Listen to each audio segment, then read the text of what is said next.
구독자 여러분, 저는 세브란스 병원 소화기내과 김도영입니다. 지난 시간까지 간암의 치료에 대해서 알아보는 시간 가졌는데 오늘은 특집이라고 할 수 있겠습니다. 산정특례 제도라는 게 있습니다. 아시는 분은 아시겠지만 의료 공공성 강화를 위해서 나라에서 만든 제도인데요. 간질환 중에서도 이 산정특례 제도에 해당하는 질환이 있어서 혹시라도 모르시는 분들을 위해서 오늘 그 제도가 어떤 것인지에 대해서 함께 알아보는 시간 갖도록 하겠습니다.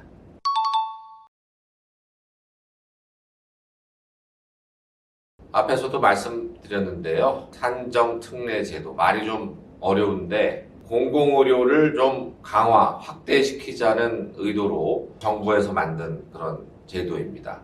진료비 부담이 높고 또 장기간 치료가 요하는 중증 질환 또는 희귀 난치성 질환에 대해서 의료비를 경감시켜주는 그런 제도라고 할 수가 있습니다. 그래서 중증 질환의 경우 암이 해당이 되겠죠? 중증 질환의 대표적인 것이 암인데 중증 질환에 대해서 외래 또는 입원 진료비 나오잖아요. 총 요양급여 비용의 5%만 환자 부담으로 하는 그런 제도이고, 또 이제 희귀 난치성 질환이 있습니다. 여러 가지 그 장기별로 희귀 난치성 질환인데 암 말고 이런 희귀 난치성 질환에 대해서도 외래 또는 입원 진료비 나오잖아요. 요양급여 비용 총액의 10%, 암은 5%, 희귀 난치성 질환은 10%만 환자가 부담하도록 하는 그런 제도입니다. 산정특례 지정은 병이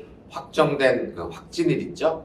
확진일로부터 30일 이내에 신청하시면 되는데 본인이 신청하시는 게 아니고 신청하시면 의사 선생님한테 말씀을 하시면 병원에서 해줘요. 말씀만 하시면 됩니다. 또는 주치의 선생님이 알아서 해줍니다. 그래서 내용 들으시고 내가 혹시 그 질환에 해당되는지 한번 알고 계셨다가 혹시라도 아직 산정특례가 지정이 안 됐다고 하면 한번 상의해 보시면 좋은데 그 기간이 있어요. 30일 이내에 신청하면 되는데 기간이 지나더라도 담당 의사가 확진을 해주면 되고 보장 기간은 원칙적으로 5년, 통상 5년입니다. 물론 연장해주는 그런 경우도 있지만 통상 5년이라는 거 알고 계시면 좋을 것 같습니다.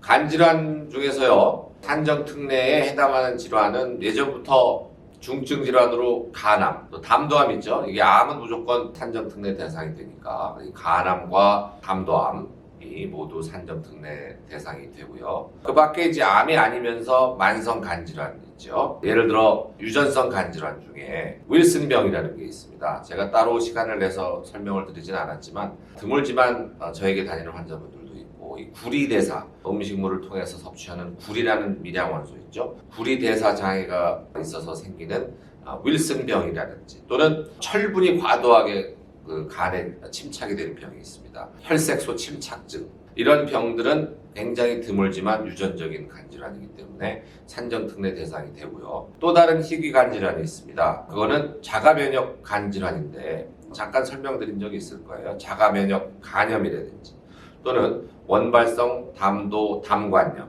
이러한 병들도 심심치 않게 보게 되는데요. 이런 분들도 조직검사라든지 또는 혈액검사 등을 종합해서 진단 확정이 되면 5년간 기본 그 산정특례를 해드리고 이 병들, 그러면 5년이면 끝나느냐? 그렇진 않습니다. 뒤에서 다시 설명을 해드리겠습니다.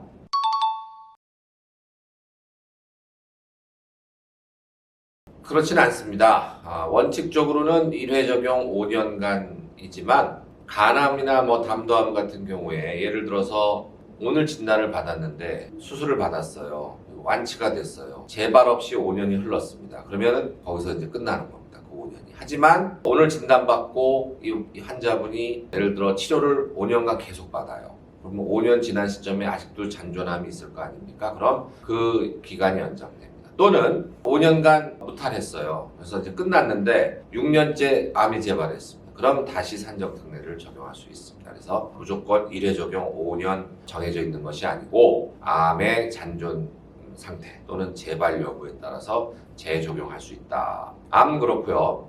아까 말씀드린 그 자가면역 간염이라든지 윌슨병이라든지 또는 원발성 담도 담관염 같은 경우는 이 병이 없어지는 병이 아니고 평생 고혈압이나 당뇨병처럼 같이 가지고 가야 할 질환이기 때문에 5년 경과 시점에 주치의 선생님이 다시 판정을 합니다. 아직 병이 남아있다고 하는 경우에는 산전특례 기간을 연장시켜 드립니다.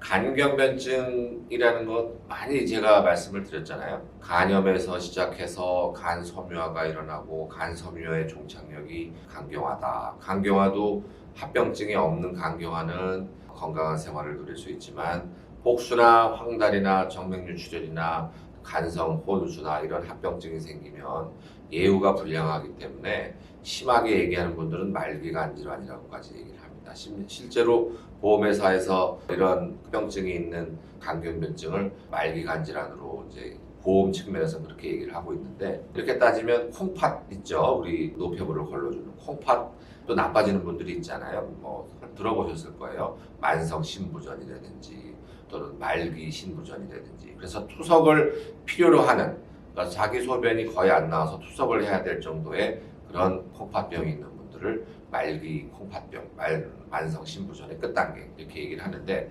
이 합병증이 생긴 간경변증하고 투석을 요할 정도의 말기 콩팥병하고 비슷한 처지에 있는 거죠. 그런데 몇 년 전부터 이런 투석을 필요로 하는 말기 콩팥병 환자들은 산정특례 대상이 됐는데, 우리 합병증이 심한 간경변증 환자들에게는 이런 산정특례가 적용이 안 됐습니다. 조금 불합리한 측면이 있었죠.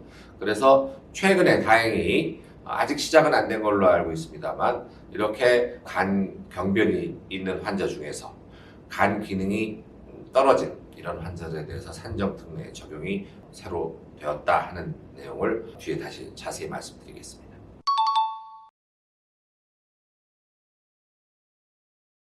간경변증, 합병증이 굉장히 많잖아요. 복수, 황달, 정맥류 출혈, 간신증후군, 간성혼수. 그런데 이런 합병증이 사실은 주관적이고 또 산정특례라는 것이 국민의 세금을 가지고 지원해주는 제도이기 때문에 그 기준이 뭐 하되든지 모든 환자를 포함시키게 되면은 불공평이 발생할 수도 있고, 어떤 환자는 되고 어떤 환자는 안 되고 하니까요.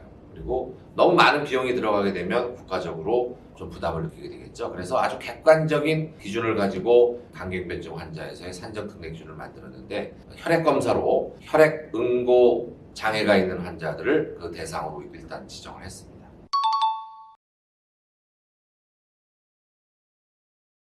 심한 간질환, 그러니까 간경변증이 있어서 기능이 떨어진 분들은 뭐 환자 본인들은 잘 아시겠지만 이 간에서 혈액 응고인자가 잘 안 만들어지기 때문에 이 출혈성 경향이 있습니다. 혈액 응고 장애라고 얘기를 하는데, 예를 들어 뭐 잇몸에서 출혈, 피가 잘 난다든지, 코피가 잘 난다, 가만히 있어도, 또는 멍이 부딪히지도 않았는데 멍이 잘 드는 이런 출혈 성향을 갖고 있는 건데, 이 혈액 응고에 문제가 있는 것을 혈액 검사로 객관적으로 알 수가 있거든요. 그게 바로 프로트롬빈 시간이라는, 좀 어렵지만 프로트롬빈 시간이라는 혈액 응고 시간을 측정하게 되면 이분이 혈액 응고 장애가 있는지 없는지를 알 수 있습니다. 그렇기 때문에 간경변증 환자에서의 산정특례 기준은 이 프로트롬빈 시간을 가지고 만들었는데, 세 가지 기준을 모두 만족시켜야 된다. 우선 혈액 응고 장애가 있으면요, 이 프로트롬빈 시간이 늘어나게 됩니다. 응고되는 데까지 시간이 오래 걸린다, 쉽게 이렇게 생각하시면 되는데, 표준 시간이라는 게 있어요. 그래서 시약이 다르기 때문에, 병원마다 시약이 다르고 나라마다 다르기 때문에 이 초 단위로 하게 되면 서로 기준이 없어져 버리게 돼요. 그래서 기준 그 수치가 있는데, 그거 기준 수치에서 1.7을 넘어가게 되면, 1.7 이상이 되게 되면 일단 혈액응고 장애가 있다. 그게 첫 번째 기준이고, 두 번째는 그걸로 인해서 임상적으로 합병증이 있어야 돼요. 제일 대표적인 게 뭡니까? 간경변증 환자에서 출혈되는 거죠. 정맥류 출혈. 정맥류 출혈이 확인됐다. 그럼 되는 거예요. 근데 정맥류 출혈은 확인이 안 됐는데 환자에 자꾸 빈혈이 자꾸 생긴다. 그래도 해당이 됩니다. 그 두 가지 조건을 기본적으로 만족시켜야 되고, 세 번째는 외상이라든지 수술 또는 기저질환 같은 것들 때문에 혈액 파종 내 혈관 응고 장애 또는 비타민 K 결핍 등이 생길 수가 있거든요. 그렇기 때문에 순수히 간 질환 때문에 이 혈액응고 장애가 생겼다는 것이 확인되는, 그러니까 다른 질환을 배제할 수 있는 상태에서 프로트롬빈 시간이 연장되고 실제 혈액 뭡니까 출혈성 경향이 확인되거나 빈혈이 있는 경우에 이 산정 특례를 적용해 준다. 뭐 이런 기본적인 것만 알고 계시면 되고 자세한 거는 의사 선생님들이 다 꼼꼼하게 따져서 판정을 해주실 겁니다. 네, 오늘은 사실 의학적인 지식을 전달한 것보다는 우리 환자분들한테 사실 더 필요한 내용일 수도 있을 것 같습니다. 병원을 자주 특히 오시는 우리 간질환 환자분들 돈 많이 들잖아요. 그래서 정부에서 이렇게 좋은 제도를 만들었는데 제가 한 번쯤은 소개시켜드리는 것이 필요하다고 생각해서 오늘 간질환에서의 산정특례 제도에 대해서 한번 알아보는 시간 가졌습니다. 그럼 우리 명예 지방적 독자 시청자 여러분들 모두 간편한 생활 보내시고 다음 시간에 또 만나 뵙도록 하겠습니다. 모두 안녕.